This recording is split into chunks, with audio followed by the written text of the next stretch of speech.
Hello வணக்கம் friends, நல்லா இருக்கீங்களா? காலேஜ் சர்டிஃபிகேட், ஸ்கூல் சர்டிஃபிகேட் போகிறதுக்கு ஃபைல் கிடைக்கல. A3 ஃபைல் கிடைக்கும், A3 சர்டிஃபிகேட் ஃபைல் கிடைக்கும். அதை வாங்கி யூஸ் பண்ணிக்கோங்க, சரியா? A3 ஃபைல், A3 சைஸில் ஃபைல் இருக்கும், சரியா? அது ஜெராக்ஸ் போடுவோம்ல, அந்த சைஸில் ஃபைல் இருக்கும். அந்த ஃபைலில் சர்டிஃபிகேட் போடலாம், சரியா? வந்திருக்கு, புதுசாக லான்ச் ஆகிருக்கு, வாங்கி யூஸ் பண்ணிக்கோங்க. சரி, A3 சர்டிஃபிகேட் ஃபைலு, அதுக்கப்புறம் A3 ஃபைல் இருக்கும்.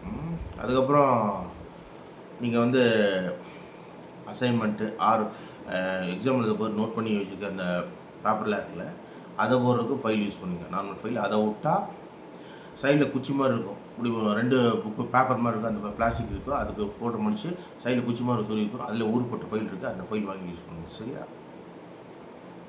அதுக்கப்புறம் இப்போ ஏகப்பட்ட ஃபைல் இருக்குது, ஏகப்பட்ட விதவிதமான டிசைன் இருக்குது, ரேட்டுக்கு தகுந்த மாதிரி இருக்குது, சரியா?